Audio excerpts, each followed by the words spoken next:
ভাড়া বাসায় গৃহবধূ ববিতা হত্যাকাণ্ডের বিচার ও আসামি গ্রেপ্তারের দাবিতে মানববন্ধন অনুষ্ঠিত হয়েছে।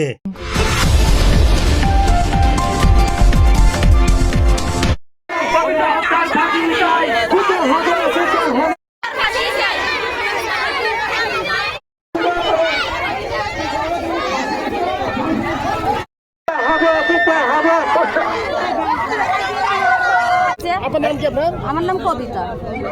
কবিতা আপনার বড় বোন? হ্যাঁ। আচ্ছা, আপনারা এখন কি চাচ্ছেন? এখন আমরা খুনের বদল খুন চাই। খুনের বদল খুন হলে তো সেটা আর একটা অপরাধ হবে। আপনারা হ্যাঁ, আপনি ফাঁসি বিচার চান, আপনি বিচার। হ্যাঁ হ্যাঁ, আপনি আপনি আপনি তো মা, আপনার মেয়ে, আপনার মেয়ে, আপনার ওই যেদিন 28 তারিখে তো ঘটনা, 27 তারিখ রাতে আপনার বাড়ির থেকে নিয়ে গেছিল। সবাই এসে নিয়ে গেছি, নিয়ে যায় বাইক নিয়ে গেল, কয়েকজন এসে ভালো মতো। আমার মা কছে, মা আমি না ভাত খাই যাবো মা। তখন আমার মা কয় কি কয় বলে বাড়ি যায় ভাত খায়, ভাত আনা কারেন্ট দিয়ে আনতে খামরে হাঁটে হাঁটে ময়না ওই কথা কয় হাত খান ধরে ডাকি নিয়ে আমিও সাথে সাথে আনলো সবাই শিখে আসে বাইক আমার মা গেছে, আমি আধ ঘন্টা দেশে আগে দিয়ে গেছি। যায় দেখি 8-10টার দিকে ফোন দিছে, কাছে আমার কাছে আমার জামাইয়ের ফোন দিয়ে কয় বলে মা তোমার হানিফ আমার নাতির কথা বলতেছে, কাছে তাই গেল। 19 এপ্রিল রবিবার পলাশবাড়ী উপজেলার ঢোলভাঙ্গা 3 মাথা মোড়ে এই মানববন্ধন অনুষ্ঠিত হয়। জনাকীর্ণ এই মানববন্ধনে রাস্তার দুপাশে শতাধিক গাড়ি আটকা পড়ে যানজটের সৃষ্টি হয়ে সাধারণ মানুষ দুর্ভোগে পড়ে। গত 28 মার্চ রাতে ঢোলভাঙ্গা পূর্ব বাস স্ট্যান্ডের অদূরে একটি ভাড়া বাসায় এই হত্যাকাণ্ড সংঘটিত হয় এবং ওই রুমে একটি পুরুষের গোপন অঙ্গ পড়ে থাকতে দেখা যায়।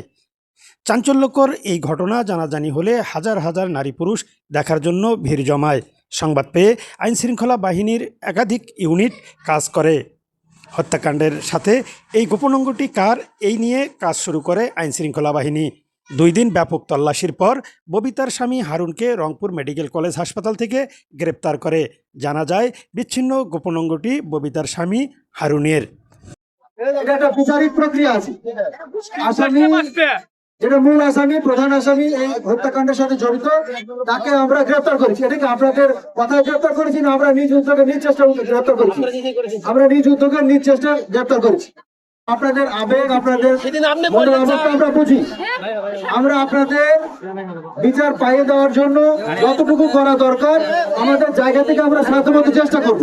এখন এর জন্য যদি রাস্তা ব্যারিকেড দেন, এই অসংখ্য হাজার হাজার গাড়ি, শত শত যাত্রী আছে এর মধ্যে, এরা দুর্ভোগে পড়তেছে, এটা তো করা ঠিক না। এবং এই অবস্থায় বর্তমান সরকারের যে নির্দেশনা, এখানে আপনি এই রাস্তা ব্যারিকেড দিয়ে কোনো দাবি আদায় করতে পারবেন না। আমি আপনাদের আমি বলি আপনাদের এই আপনার জনগণ, আপনার বিদ্যমান যারা উপস্থিত আছেন এই মহাসড়কে, আমি সকলের প্রতি এই করজোরে অনুরোধ জানাচ্ছি, আপনারা 2 মিনিটের মধ্যে রাস্তা ফাঁকা করে দেন। উল্লেখ্য, সাদুল্লাপুর উপজেলার চক ভগবানপুর গ্রামের হারুন মোল্লার সাথে একই উপজেলার বড়গোপালপুর গ্রামের ববিতার সাথে বিবাহ বন্ধনে আবদ্ধ হয়। তাদের ঘরে 13 বছরের একটি পুত্র সন্তান রয়েছে। তারা ঢোলভাঙ্গা একটি ভাড়া বাসায় বসবাস করত। স্থানীয়রা বলছেন, ববিতা ফোনে কথা বলা নিয়ে স্বামী স্ত্রীর মাঝে প্রায়শই ঝগড়া লেগেই থাকত। সেই কারণেই এই ঘটনা ঘটতে পারে স্থানীয়রা জানান। তবে হারুনের পুরুষাঙ্গ কিভাবে কর্তন হলো এবং ববিতাই বা কিভাবে হত্যা হলো, এ ব্যাপারে আনুষ্ঠানিক কোনো তথ্য পাওয়া যায়নি। হারুন চিকিৎসাধীন থাকার কারণে এই ঘটনা জানতে আরও কিছুটা সময় লাগবে। মোহাম্মদ নুর আলম সরকার, প্রবাসী বাংলা।